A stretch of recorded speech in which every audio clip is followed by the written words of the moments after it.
What's up, Dibs? Happy Friday.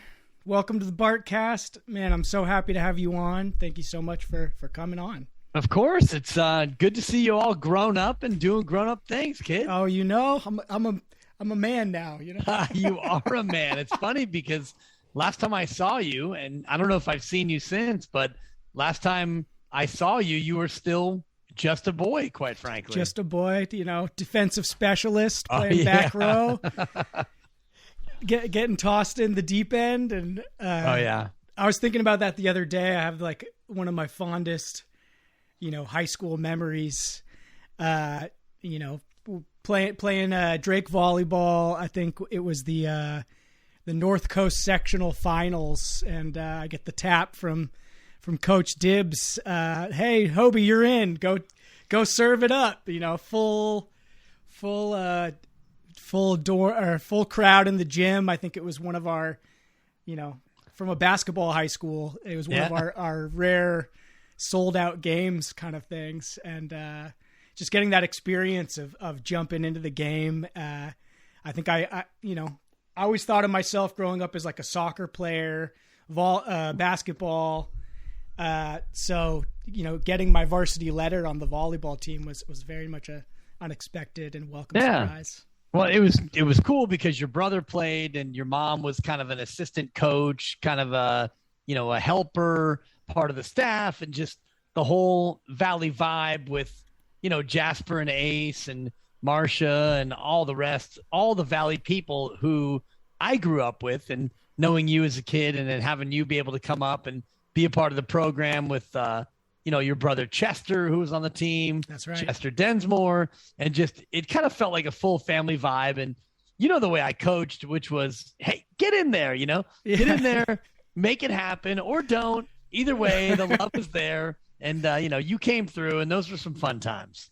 Dude, it was great. I mean, I think, we were graced with such a overwhelming amount of talent on the team, but then your coaching style was so loose and humorous. And I mean, you have this ability to really get everybody relaxed. And so I think that, I remember we had a couple players on the team that just, Hacksaw just decided not to come to practices, and he got some playing time anyways, and normally, especially during the league play, we were dominating everyone. So, we were able to get everybody involved and everybody got to play. And, like you said, because it was volleyball too, the stakes weren't very high.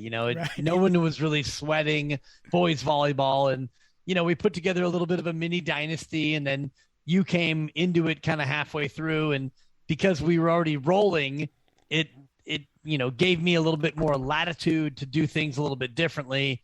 But part of that too was the community, just the whole Marin County, the West Marin vibe of inclusion and, participation and making sure that everybody feels good about it. It really kind of fit with my coaching style. It's really like a Coach Kerr coaching style, I feel. Yeah, a little bit. Getting everybody playing time, kind of getting everybody experience pre-playoffs. And I guess our Steph Curry would have been Tahan. Yeah. Although he's more of a Draymond figure when you think about Tahan and the edge that he brought. With the 36-inch vertical? Or that was no doubt. He was before my time too. I remember watching, because my mom, I think, was assistant coaching with you. Yeah. And I remember going to a couple of those games and just watching that crazy vertical leap. But I think by the time I came on the scene, I think that title maybe was passed to the phenom, the freak himself. Right. And you were what, class of 06? Is that right? Yeah, class of 06. That's so my last year was 04, which would have been your sophomore year, which I think was the year that you're talking about. And that's when we had 8 seniors on the team. And so, I mean, we were 32-7 that year. We were a total juggernaut. But what was the longest win? Didn't we have like an 80-game win streak or something? I think it was about 48 in league. 48. That's pretty good. In league. We didn't lose in league. I guess the 2001, our first MCAL title year, we were 3-2 halfway through league, and then we won our last 5, and then the next 3 years we didn't lose at all in league. So it was basically 3.5 years. My last 3.5 years, we did not lose in league. And by the way, we didn't lose a set either in league. It was 3-0 all the time. Yeah. It's easy to be creative when you're winning a lot, right? Right. And, you go up 17-4, you can throw Hobie in there and, exactly. have you play, a few shifts in the back row. Not that you didn't deserve it, but, when there's a bit of a cushion and the win streak's not on the line, you can be a little bit more free flowing. Oh, yeah. And I think that it's important to note that you gave me a lot of starts too. I didn't really feel like I was, someone that was thrown in garbage time either. Like, right. I think there was enough of that buffer when you have an average height of like 6'4", 6'5" on your front line. You can throw a little 5'3" Hobie in the back row, and I'm going to dive. I'm going to dig. Defensive specialist. And you had those natural instincts, and like you're saying, you were an athlete as well. So athleticism, you had a volleyball background through your mom and just through the general Valley vibe, and you were an eager learner. You wanted to be in there. You wanted to not let the team down. And so all those things made it to where you were an easy one to pop in there. Well, I appreciate it. And, of course. My 2 career kills, I think, will go down in history. So nice. I think my favorite stat from those years was the plus minus of Morgan's opposing team volleyball liberation. Oh yeah, post game. Absolutely. I remember. I actually ended up living with Morgan and his now wife for about 6 months a couple of years ago in over by Lake Merritt, and we had a lot of good reminiscence about the good old days, and it was super sweet to have that period of time with them. And he's a great guy, and I got to know his wife a little bit. I went to their wedding, which was in Jack London Square, and Morgan still he did something that almost no player has ever done to me and for me, and that's he and David Henderson. They pulled me aside. I think it was their senior year, and we were in a tournament. We might have been at Los Gatos or down in San Jose, and I had gone off and kind of lost my cool, and I was yelling at them, trying to get them to play better. And Morgan and Hendu pulled me aside, and they said, Coach, when you yell at us, it doesn't make us want to play harder. It makes us not want to play at all. So as you're going through, and I know you're frustrated, we're doing our best. If you think about in those moments to be able to step back and realize that, yelling at us is not going to get the result you want. And I remember sitting outside the gym, and these 2 17, 18-year-old young men are basically coaching me. And I'll never forget it, because I in that moment, I was like, man, thank you guys, boys or men, or, to have that sort of perspective and that confidence. And, I also give myself a little bit of a credit, because I did create that atmosphere where it felt like it was a complete community. They felt free to be able to come to me and say those things. But the fact that they did that in that moment, I was at first like, who are these kids to try to, of course, but then I stepped back and it was like, wow, that was so cool, because they were right. I was out of control, maybe punching the metal clipboard. Yeah. I ran a little bit hot at times. I still do, by the way. But for them to be able to pull me aside and have that moment with me, it's something I've never forgotten. It's amazing. The Phil Jackson, Stephen Kerr, Dan Dibley, the kind of evolution of the family-based team dynamic in which everybody really feels part of the cohesive whole. I think that the model is showing results across the decades. And you see Steve Kerr, and he's very much like Phil Jackson. And I, at the time, was, looking at Phil Jackson and what he did. And there's so much of that. And John Wooden, the same thing, going back to the old John Wooden days, where one of his credos was share the ball and share your food. Basically, share more than just what happens on the court. You have to share yourself. And what I tried to create in our little boys volleyball environment was, we're all doing this together, and volleyball is perfect for that, because if there's no pass, if there's no set, there can be no spike.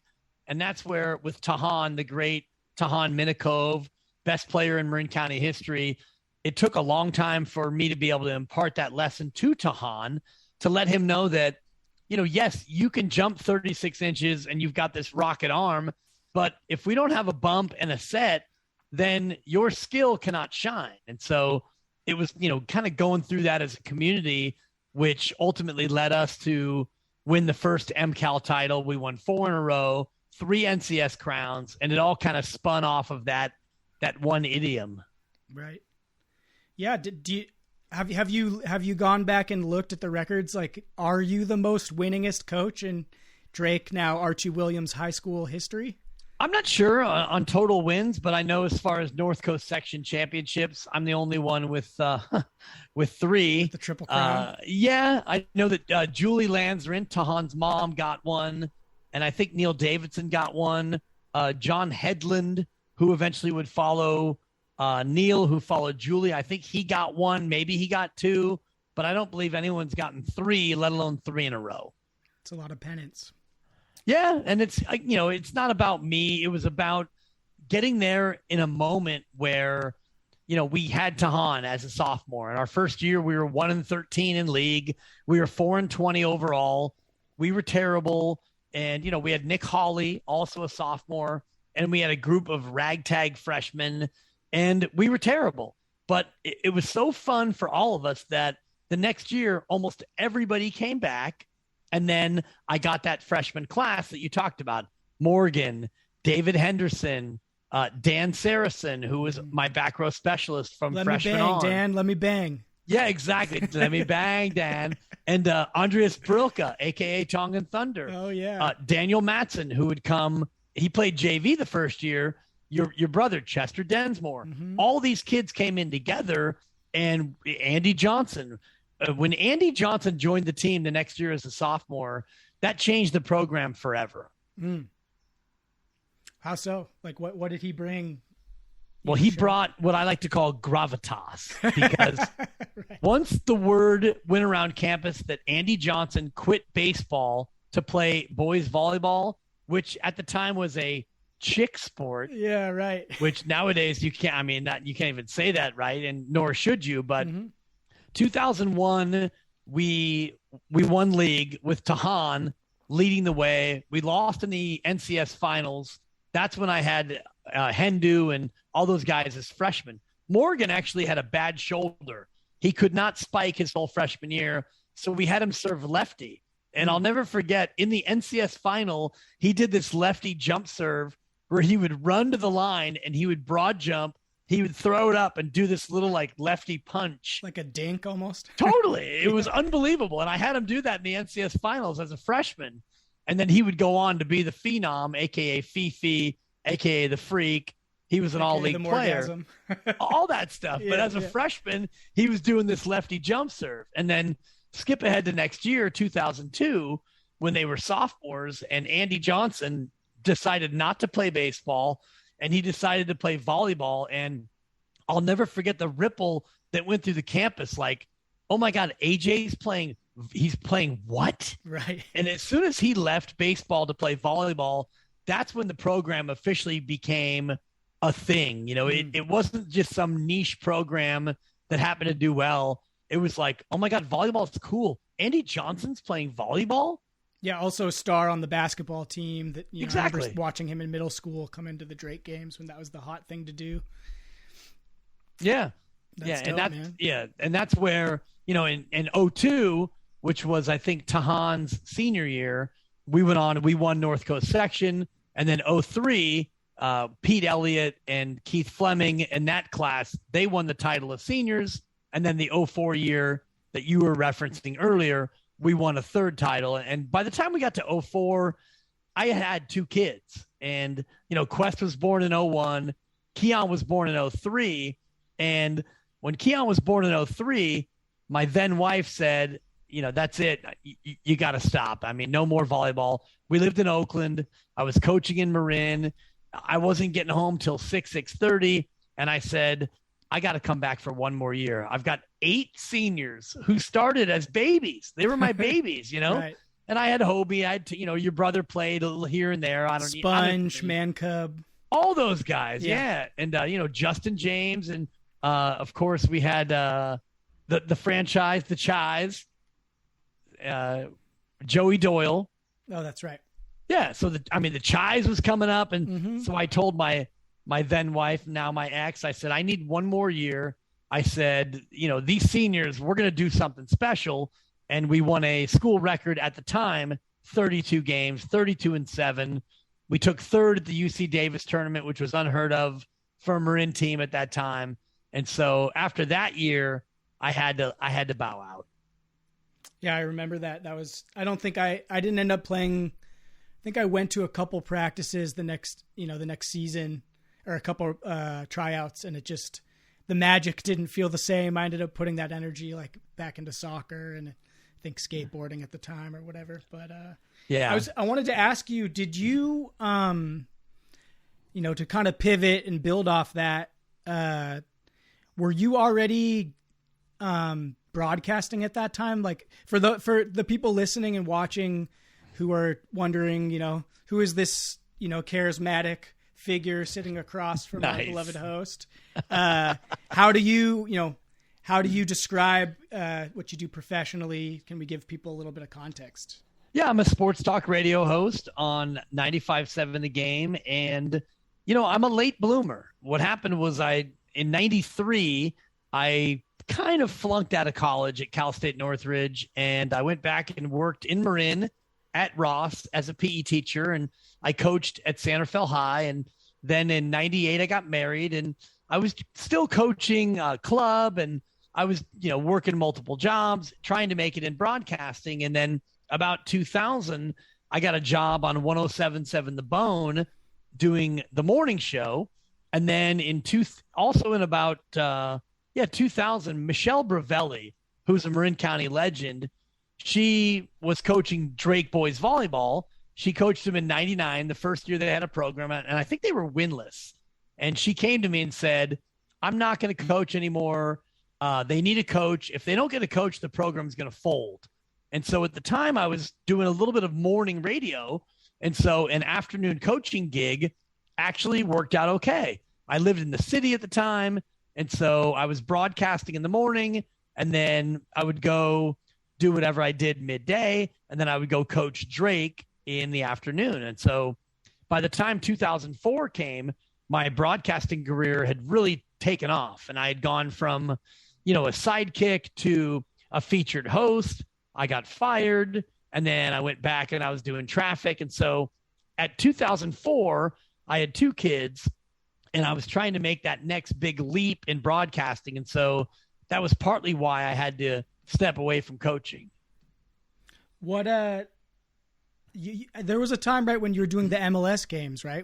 Where did that fit into the timeline or the chronology? That was a little bit further down the road. So 2004, I quit coaching at Drake and I focused just on broadcasting. And about 2005, I got a job doing helicopter traffic for KRON. That's awesome. Channel 4. So now I'm doing mornings and afternoons. So I can't coach anymore. I do a year of Chopper Dan. And then in 2006, I got a job at KNBR on the KNBR morning show. And at the same time, I was kind of feeling the itch about coaching. And so I'm looking for coaching jobs, living in the East Bay, and the St. Joe's job opens up, St. Joe's in Alameda. And so I was like, let me just see.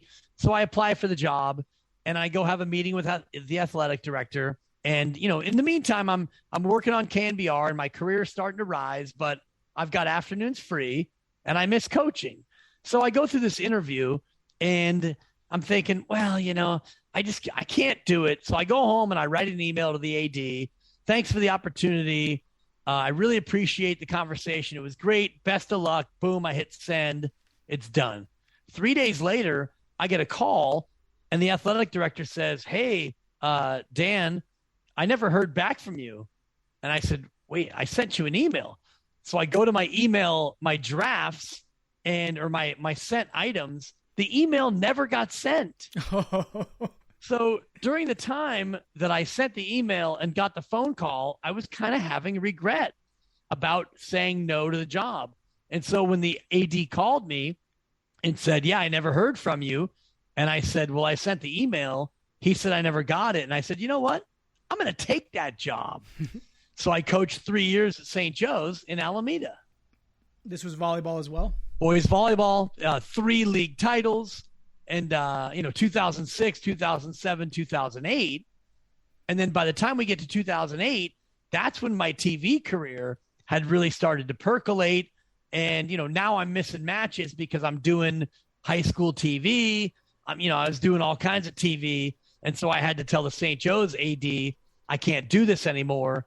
And then 3 years later is when I started working for the San Jose Earthquakes. That's awesome. Was broadcasting something that you were always interested in? Like, how did that kind of take root in your mind as an ambition of yours? It started when I was about 4 years old, and when I was living in Fairfax, and my brothers played Little League at Central Ball Field right there in downtown Fairfax. And I would go watch their games, and, I was the bat boy usually for both teams and chasing down foul balls and getting hot dogs. And I basically was the Little League mascot. And if you actually look at the 1975 Fairfax Little League program, I am on the cover. That's awesome. Yeah, and I'll send you the picture because please, I'd love it's that. my all-time favorite picture. I've got a hat slightly askance. My eyes are only half open because I'm exhausted. My half shirt barely goes like halfway down my torso. My gigantic belly is poking out, and my hands are half crammed into my corduroy pants. It's the saddest, most beautiful picture ever. 1975 Little League program. And during that time, they used to let me do public address announcing, not for the whole game, but they'd let me up in the booth and now batting Jimmy Smith, and I was on the mic and I absolutely loved it. So for me, ever since I can remember, I've wanted to be on the mic and, in that center of attention spot. Yeah. Well, I mean, it's certainly something I noticed, playing for you on the team, just, half the fun was just listening to the Dibs banter. And right.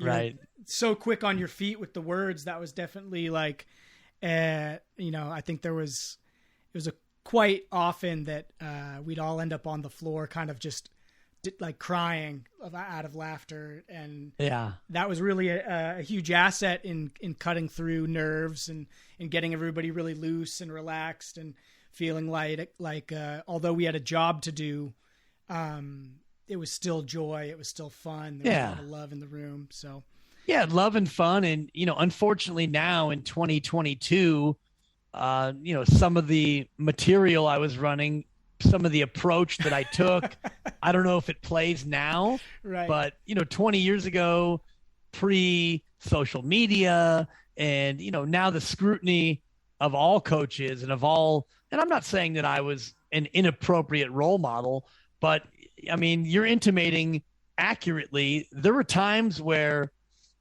my banter, my jargon, whether it was the jugular or the snip or, some of the other imagery, I don't know necessarily now if they play in this cancel culture, politically correct environment that we live in. Yeah, the neo-puritanical regime, as it were. It's just different, And Yeah. unfortunately now it's like any moment in time can be taken out of wild context, and all of a sudden now it's like, I can't believe you would, this or that. And at the time I was 20 years ago, I was 33, and we were just a group of men and young men having fun and, competing and working for a goal. And, it just seemed like things were a little bit more tolerant back then. Well, I think also that style of communication, I know for me, myself, and I'm sure for many of the other players, when you're sitting in class all day and you're kind of dealing with adults who are on script in this very kind of constricted communication style, to then step into the gym with a coach who is yucking it up with you, that actually, that builds trust, right? Because then, it's, and like you said, it wasn't like there was any sort of inappropriateness, but it was more like this willingness to get goofy, to get silly, to take off the cool jacket. And I saw that really setting people at ease, because it gives this opportunity. Like, we can all be ourselves out here. We don't have to like hold to the rigidity of an institutionalized context. Yeah. And that's actually a great way to put it. And that's why I think that Andy Johnson, and, we made reference to him before, but that's why he left baseball, which is much more of a rigid game. You've got the two white lines and the plate and the strike zone and all these rules. And, baseball is a very serious game. And that's why he came to volleyball, because, my practices, my structure was one of complete non-structure. The only rule about practice was, as soon as everyone shows up, we're going to do a 2-hour practice. There was no start time. It was very fluid. So we had guys would come right away after school and, start getting warmed up, and other guys would come later. And, whenever the last player came, let's run, and we'll go 2 hours from there.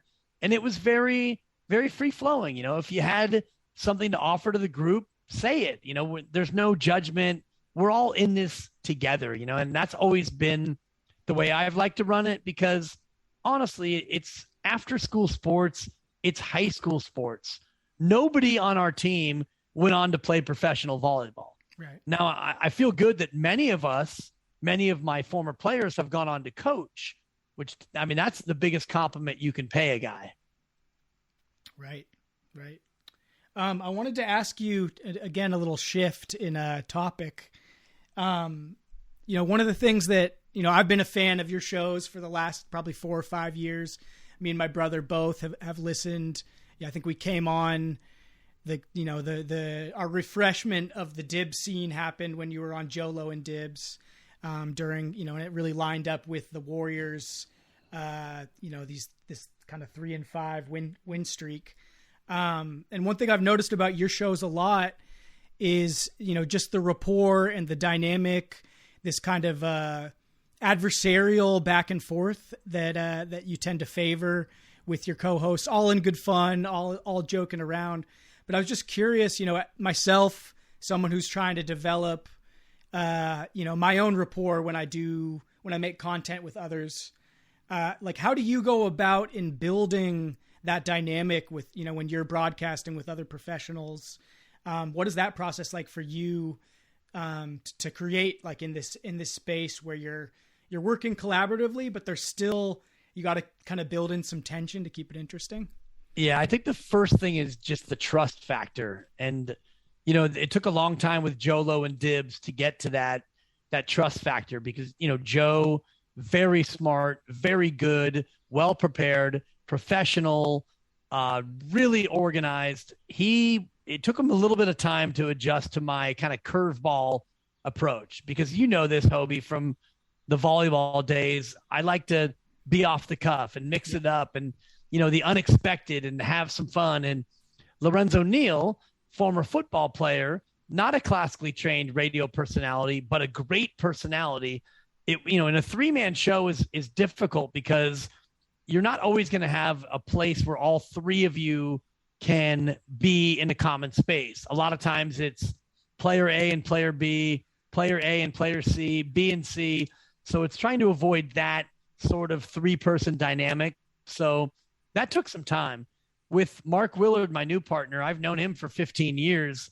Even though we just started doing radio together, I know exactly who he is. He knows who I am. And so that trust barrier was easy to kind of get over, because even though we may disagree and, we may not always see eye to eye on everything, there's that trust factor of, we both want the same thing, which is to have a good show, to have a safe space where we can have some fun, do the topics, and, part as friends every day. And it's, a lot of fist bumps. And there have been a few moments where during the commercial break, the mics go off and, I say, hey, this made me uncomfortable, or he said, hey, don't go there with that. And it's like, okay, but because that trust was there, the overarching commonality of we both want the same thing.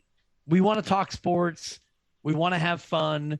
We want to enjoy this 3 hours. And as long as that is like the template, everything else falls into place.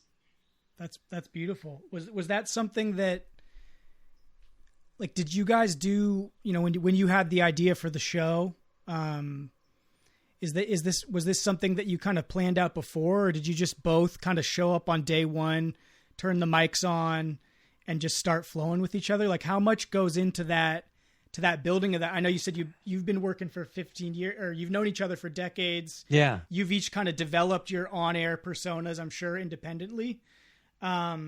Was it really something where you just kind of plug and play and it's like, okay, we're going to figure this out on air as we work? Or do you have a series of meetings? Like, what is that process like? Well, normally you have, maybe a series of meetings. Like, I've had shows where we did a whole week where we're going to get together for, 1 to 2 hours, 5 days. We're going to really go through it. We're going to whiteboard it.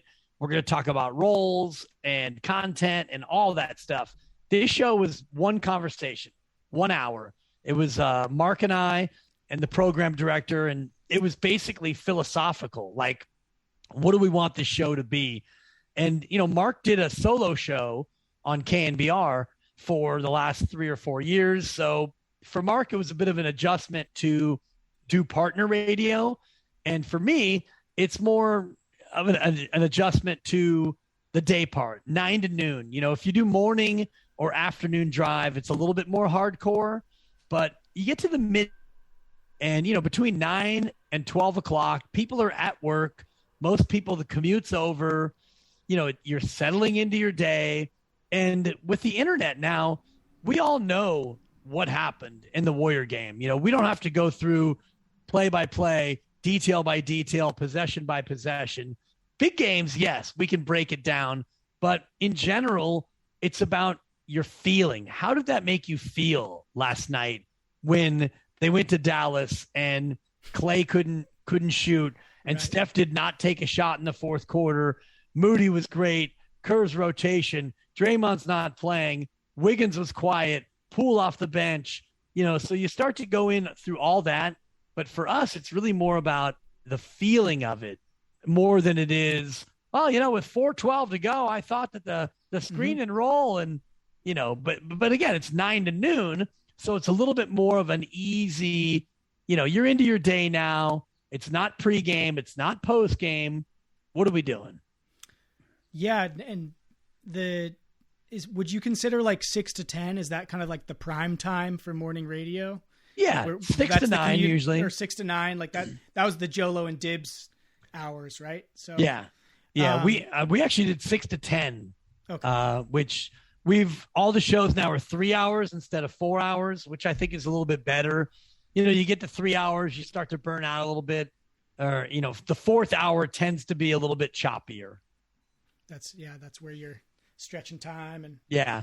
Do you guys write bits ahead of time, or are bits something that kind of evolve organically? I notice, that you guys have it's like a shout out Jasper Thelen.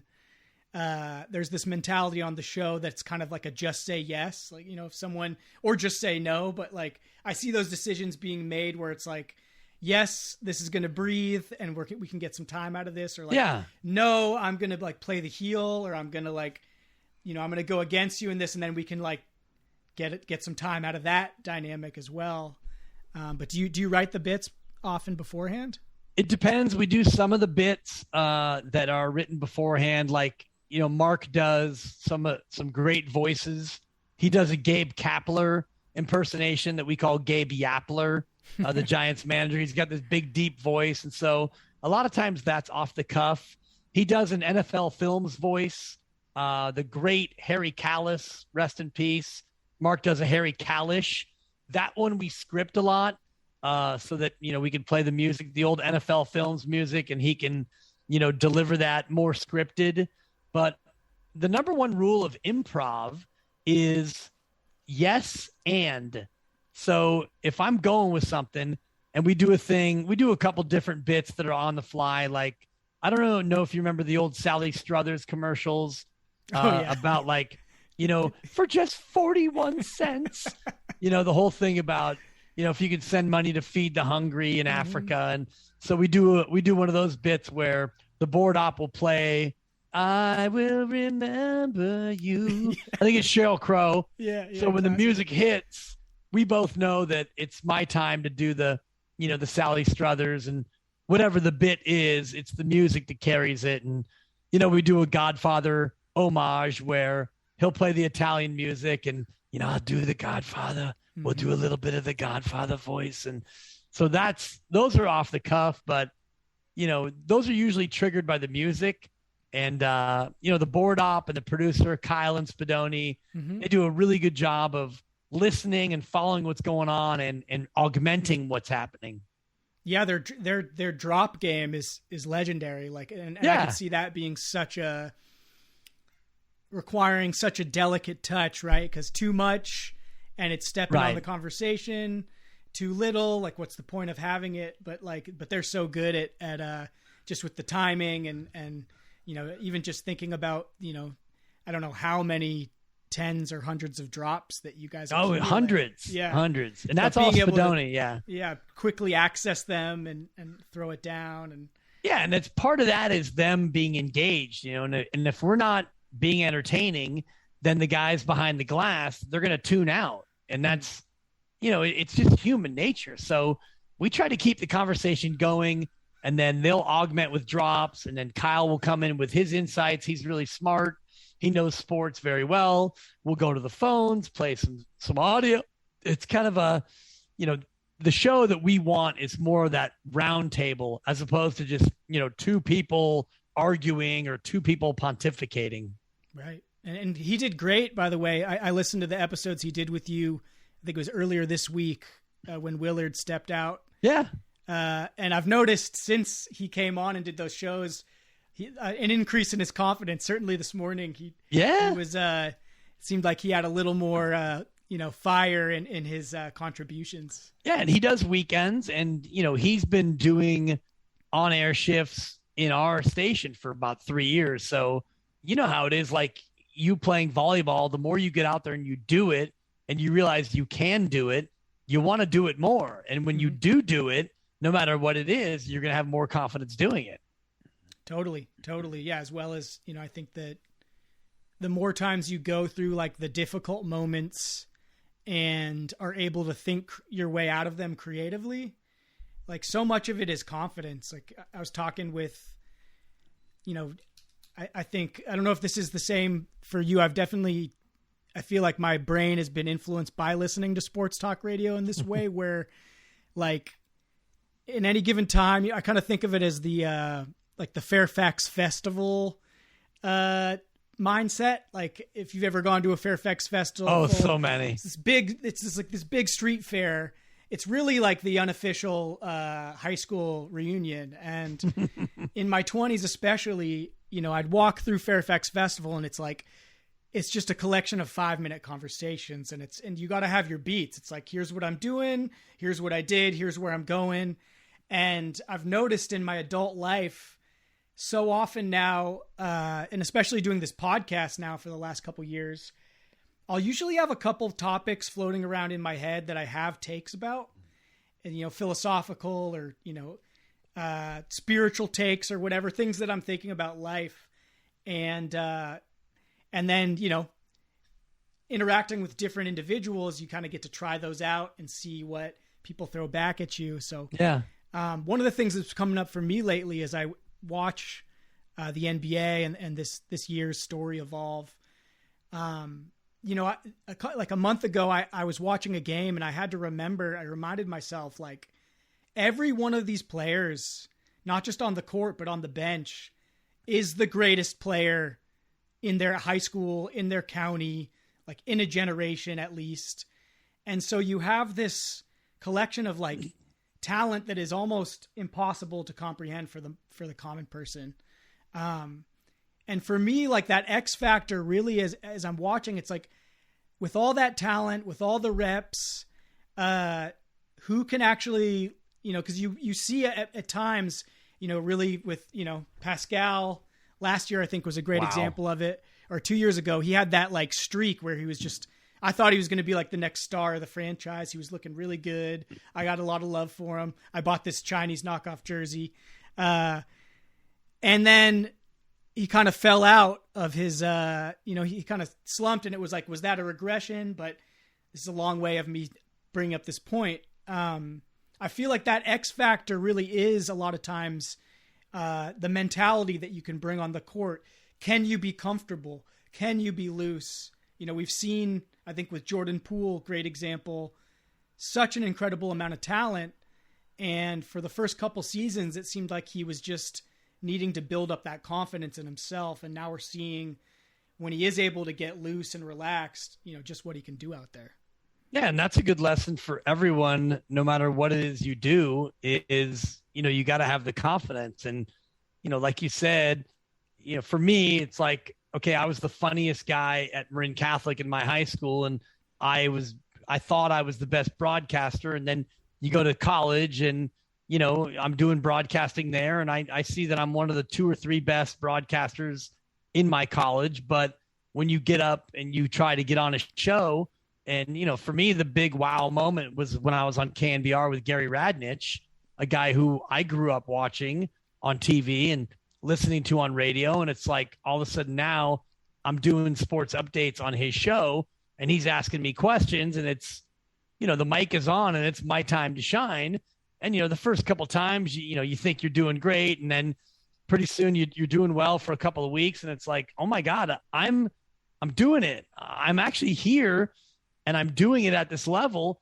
I can do it at this level. But then you realize that you got to do it again and again and again. And that's where, Eric Paschal, he had a great, couple month run, and then all of a sudden he flatlined and he went to Utah, and, now he's not as prominent. And Jordan Poole's kind of hitting that same lull where, yeah, you can do it, but can you do it time in and time out, day after day? And that's, no matter what job you're in, that ultimately becomes the big challenge. If you're a salesperson or if you're a teacher, or no matter what your career is, you realize that the humbling part of life is, you get up the next day and you got to do it again. Right. Yeah. How do you maintain consistency, and consistency at a level that you're still pushing yourself, you're still improving? Well, part of that is not beating yourself up when you have bad days, and, not heaping too much shame on yourself. You don't get too high in the highs. You don't get too low in the lows. You realize that, there is another day. Like this week, we had a good week of shows, but come Monday at 8:55, when we jump in there for the crossover, it doesn't matter. The audience doesn't care. The audience won't say, oh, Dibs is flat today, but that's okay. Last week, he was terrific. It's like they push the button. They're gone. The audience, and that's life, though. And that's the reality of almost everything. And it's not to say that people aren't loyal or they won't give you a second chance, but it's the nature of, like, the sun goes down, the sun comes up, it's a new day, and you either do it or you don't do it. And if you don't do it enough times in a row, you're gone. And if you do it enough times in a row, then you get promoted, you get a raise. What have you done for me lately? Yeah. And it's not to say that people, won't look at your body of work and give you the benefit of the doubt, but especially in radio, and you do it, I do it all the time. Like on my drive into the station in the morning, I put on the radio, and whatever station I'm listening to, if I don't like what they're doing, especially for me, even though I know like 90% of the people on the radio, because I've been doing it for so long, it's like, I love you, so-and-so, but you're not doing it for me. You're gone. Right. Next. Yeah, no hard feelings, but I want to be entertained. Especially, and you're kind of poised, I think, in a really unique perspective, having been in radio as our country has moved into this like content saturated reality that we live in now. The competition for attention has never been higher, right? There's more hours of content out there than any of us has the time to ingest. So I'm curious, like, what is your own habits? You know, I know as part of your job, I'm guessing you kind of just always have to be living in sports. You know, what's your patterns like with, you know, do you have time for Netflix?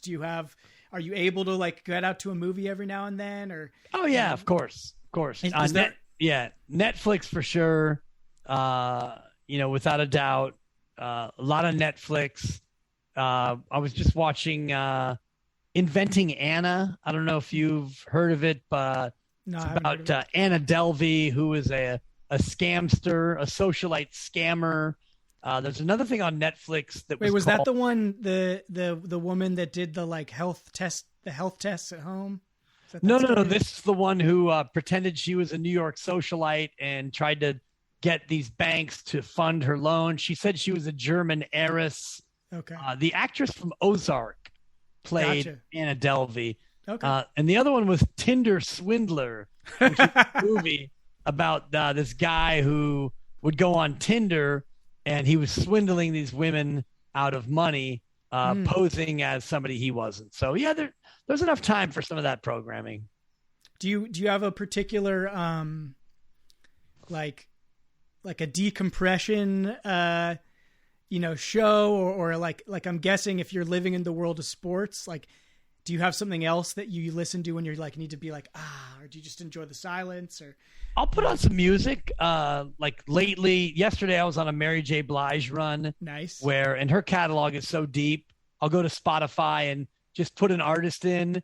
I did a Michael Jackson a few days ago. Jamiroquai is one of my all-time favorites. So occasionally if I need to decompress, I'll just put one of my favorite artists in and let a Spotify shuffle roll and you just go through the catalog. And then when you get to the end of the catalog, it'll give you songs based on what you've previously liked. Mm-hmm. So music is kind of my getaway. That and hiking. My girlfriend and I, we like to hike. So, you know, usually on the weekends, Sundays, we'll go out and do a 6 mile in the East Bay and get up in the hills, get my feet on the dirt. And that's always good for my soul. It's a good cure-all. Yeah. Yeah.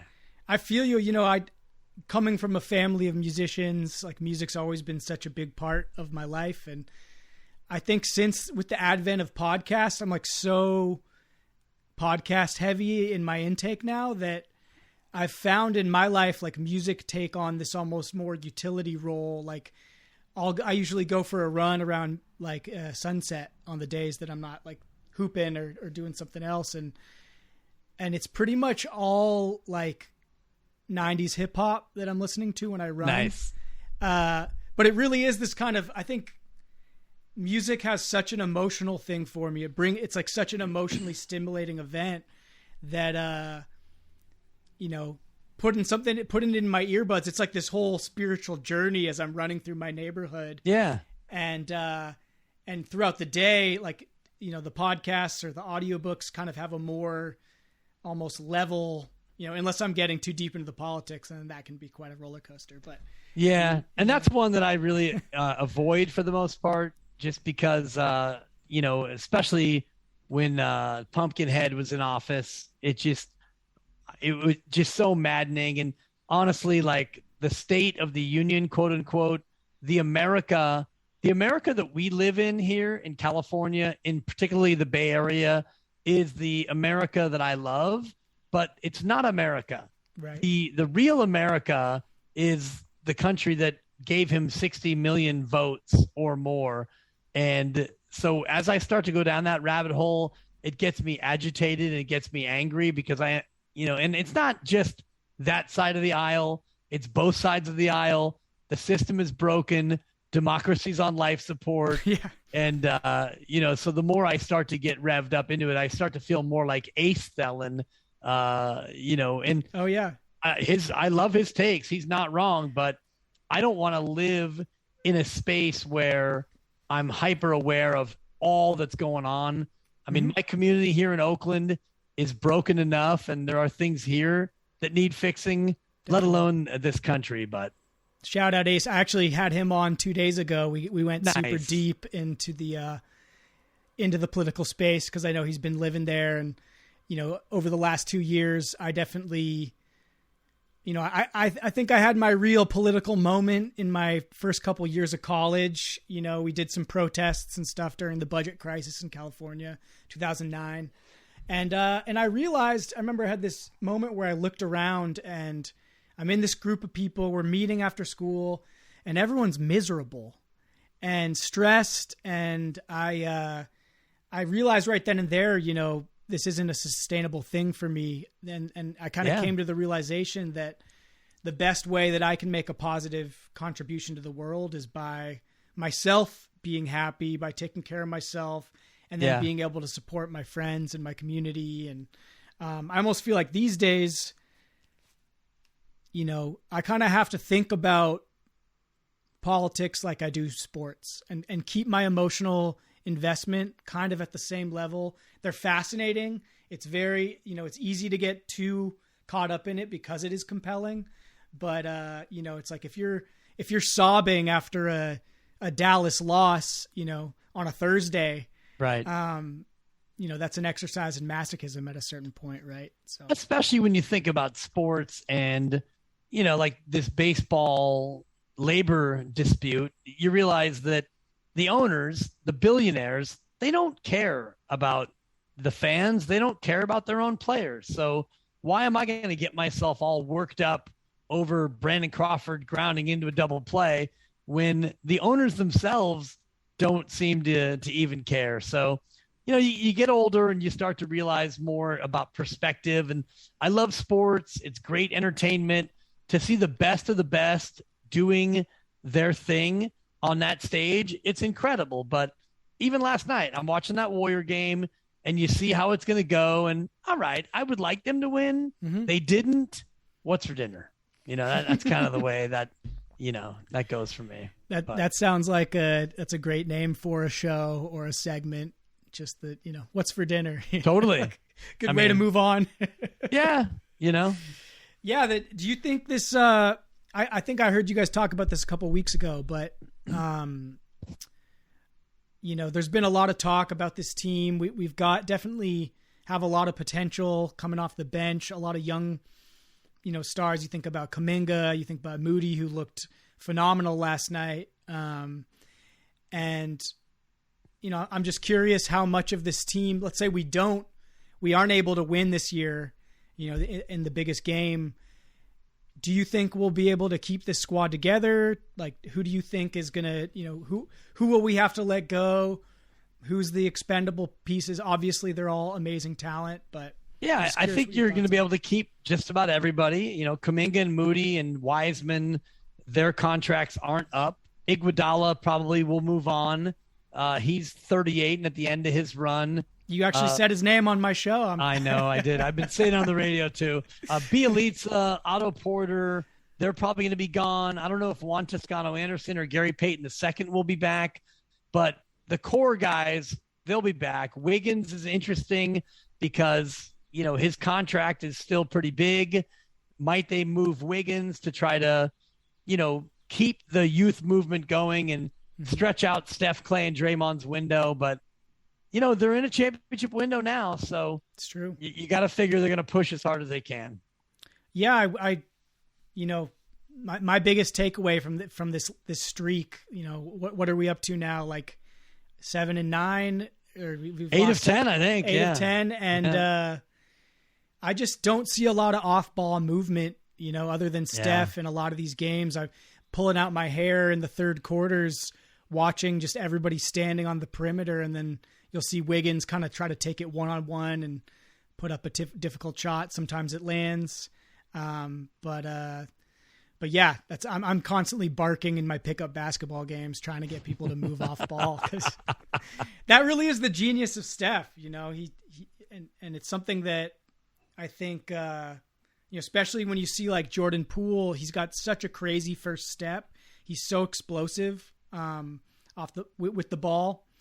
But a lot of times I see him get that first step on a defender and then not really have an idea of what to do. Like you watch Steph when he's practicing and he's kind of almost got like a combo of moves. So for Steph, like, what is one move in his mind is like 6 moves that end in a shot or that end in a layup. And I think with someone like Jordan Poole, the talent is there. He's crazy explosive. I'd love to see him develop, that sort of string of like art, so it's not like he's thinking about the individual moves, but he just kind of can think about it as one combination. And that's where you get, when you're that much of a veteran, you're thinking 4 moves ahead. And, that's when Draymond comes back, it's going to help Steph out even more, because Draymond and Steph both in concert have that same sort of syncopation that neither one of them has without the other. It's beautiful. Well, I know that we're almost at your time. I really appreciate you coming on, but I got one more thing I wanted to throw at you. I've been, chatting up with some of the Valley homies, letting them know I was having Dibs on, and my boy Neil Chavez of the famous Chavez family. Neil Quest. I've been loving his Instagram stories. He's about to do this David Goggins challenge over the weekend. And I'm going to have him on the podcast to talk about it. But when I told him you were coming on, I asked him, if he had any questions for you. And he submitted a couple questions. I think it's one referee to another. So I love it. With your permission, I'm going to play it through the mic, and then hopefully you can hear it and you can respond if that sounds good to you. Sounds good. I'm excited. What's happening? Neil Chavez here. Can you hear that? Shouts out to your son, Quest. I got 2 questions for you. First one. What's your favorite sequence that you've seen in your 35 years of reffing youth basketball? Sequence, play. I'll give you ultimate freedom on that answer. Second question. Should we take one at a time, or you want it all? No, I want it all. I want it all. Okay, here we go.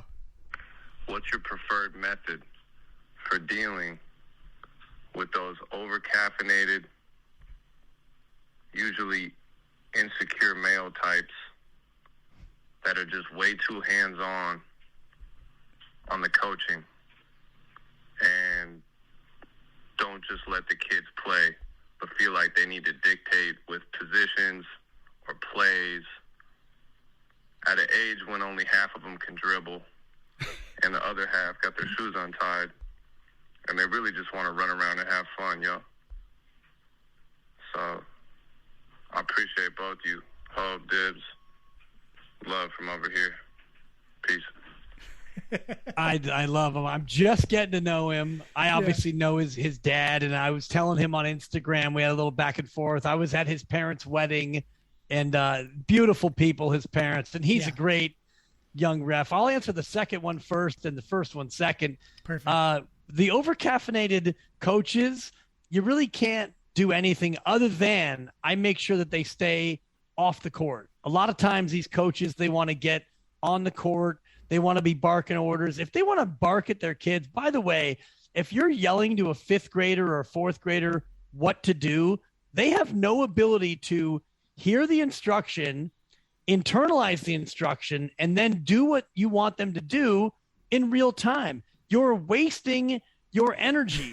By the time you say, pass it to Lucas, he hears pass to Lucas, he looks up, finds Lucas, and by the time he goes to make that pass, Lucas isn't open. Lucas probably isn't looking anyway. So the over-caffeinated parents now, if they want to come at me, you get one. You get one statement, at which point you get the stop sign, and I will let the coach know, Coach, that's not how it goes today. I'm not that guy. I'm not the referee that you can say, that's a travel, 3 in the key. No. We're not doing that today. So if they want to be over-caffeinated my way, instant stop sign, first mention, and I will stop the game and I will single them out in front of the whole gym and let them know in no uncertain terms, that's not the way that this is going to go. Funny sequence. Yeah. I had one, a couple just last week. One, something I've never seen in my entire career. Kid goes up for a layup, shoots the ball, and it didn't get wedged in the rim. You know how sometimes the ball gets wedged? Happened to me the other day. Ball. This ball came to rest on top of the back of the rim. I'd never seen that. Yeah, I've never seen that. This kid threw it up so soft, and it went bounce, bounce, bounce, bounce, brrr, and it just stopped, and the ball was not moving. I waited 5 seconds. That's a jump ball. The other one I saw where it was somewhat of a fast break. The kid passes it down court. A kid's running, turns around to catch it. The ball goes off the kid's head, across the key to another kid who catches it and throws in a 16-footer.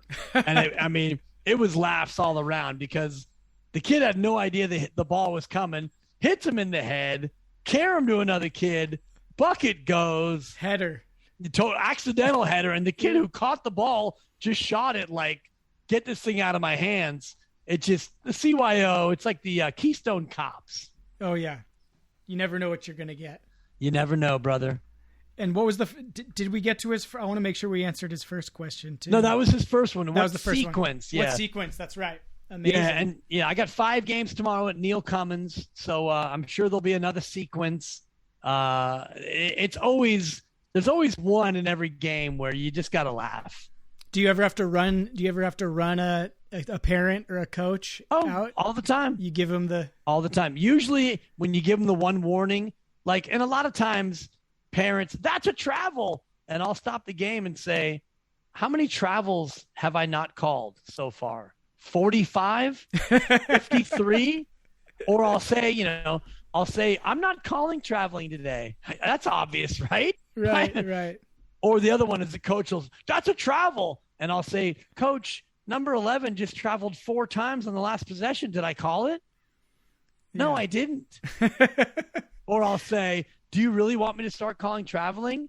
Because your kid, 22, travels every time he touches the ball, doesn't he? Don't come down my lane, Coach. If you want me to call traveling, I will. Yeah. But 33, he travels every single time. Yeah. That reminds me, me and my brother are pretty avid disc golf players. We love to hit. We head up to Chabot a lot and play on the par 3 course there. And we were there the other day.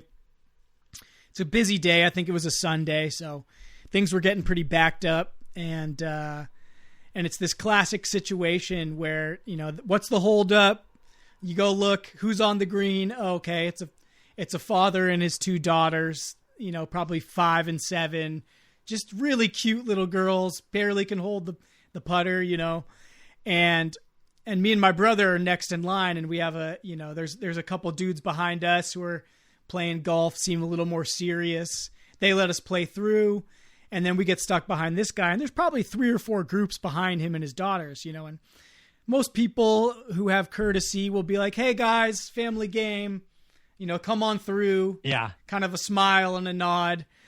Not this guy, though. He had, that kind of ego of like, everyone's going to sit and watch.